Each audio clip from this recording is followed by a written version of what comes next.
Hello everyone. Let me start this presentation with a question. Do you know about antibiotic resistance? Or maybe you have heard about antibiotic misuse. That's the real problem we are facing today. Today, I'm excited to introduce our innovative solution, Antidot, Predictive Diagnostic app for disease symptoms.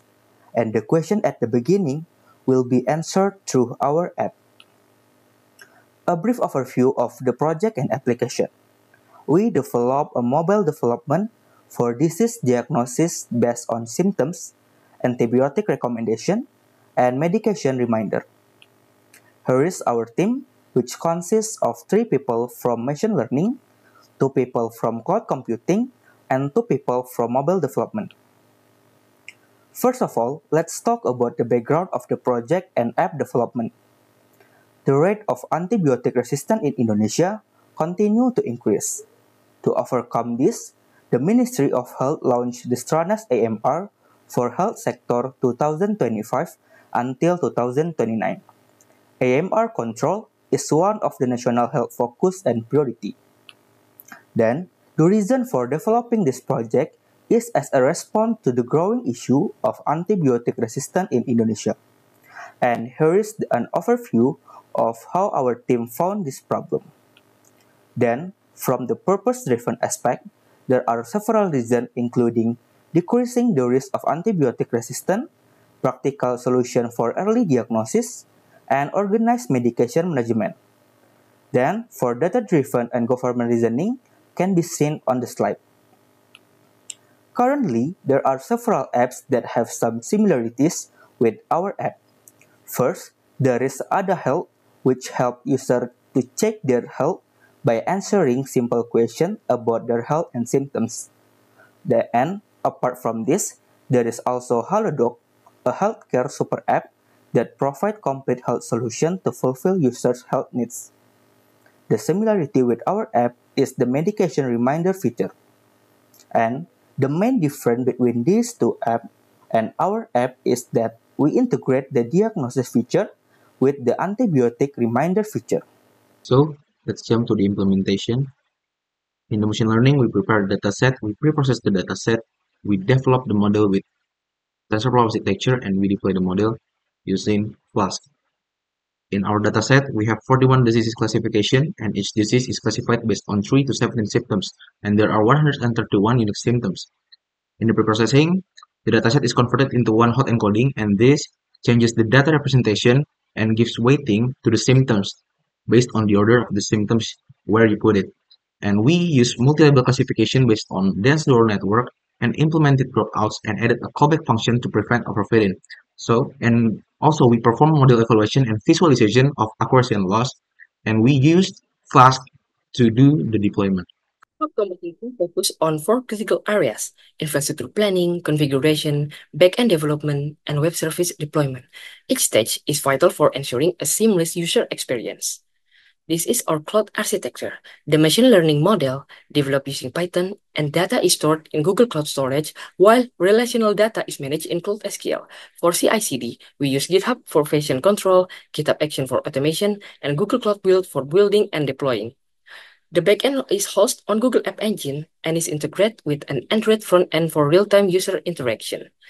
Our entity relationship diagram outlines the database design that supports the functionality of Antidot application. Our workflow involves planning, configuration, development, testing, evaluation, and deployment. This iterative process ensures high-quality result and system reliability. In mobile development, we research features, we design the UI UX, we develop the app and deploy the app. The mobile app development process starts with feature research to understand user needs and determine important features. Next, we focus on creating a good interface through UI UX design and implementing basic workflow to access the app main features. After that, we integrate the AI or ML model as the main features of the app through the cloud to ensure more efficient analytic and data processing capabilities that can be accessed in real time from the cloud server. We also did programming to interact with the APIs prepared by our team.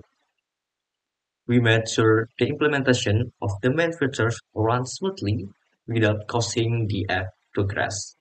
Finally, we added a custom app icon and provide a downloadable app file. This machine learning project begins with cleaning the dataset to ensure high quality data. Column names are converted to lowercase. The disease column is cleaned using .str.retrieve and .str.retrieve lines, and symptoms are standardized using the clean underscore symptoms function. This clean dataset serves as the foundation for the subsequent processes. The symptoms weighting process assigns weight to symptoms based on their relevance to specific disease. These weights are calculated by iterating toward each dataset row and stored in the df underscore model underscore weighted data frame. For the model architecture, we designed a neural network with this layer, a dropout rate of 0.3 to prevent overfitting, and a softmax output layer for disease probability classification. The model is compiled using ADAM and sparse categorical concentropy, achieving high validation accuracy. The prediction function analyzes input symptoms to generate disease probabilities.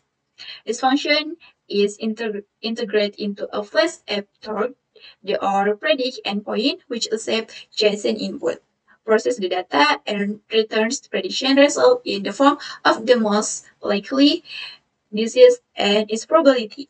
This integration enables practical use of the model through an API. The Antidot bucket storage holds important data such as files, analysis results, disease diagnosis, and user symptoms, all organized for easy access. Antidot.sql stores user data, enters symptoms, diagnosis results, and recommended antibiotics. App Engine hosts the backend API and Flash API for business logic and diagnosis predictions.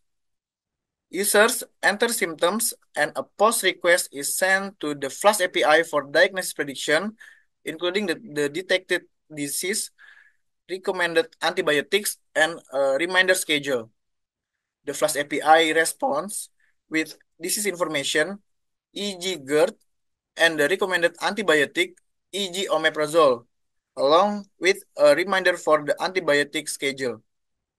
Okay, so there are some features in our application. You can see on my slide, it consists of 8 features, but from all the features, we have 2 MVP features.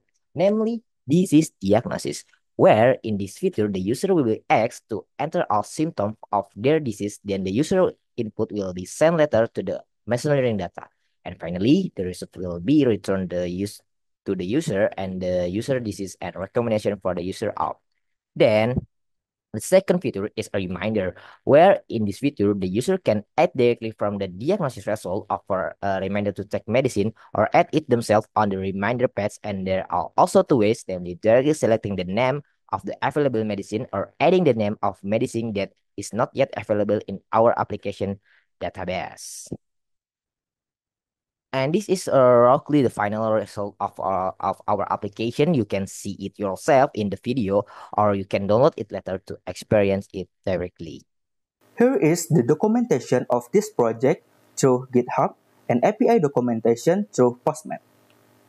The last is related to the plan a local deployment.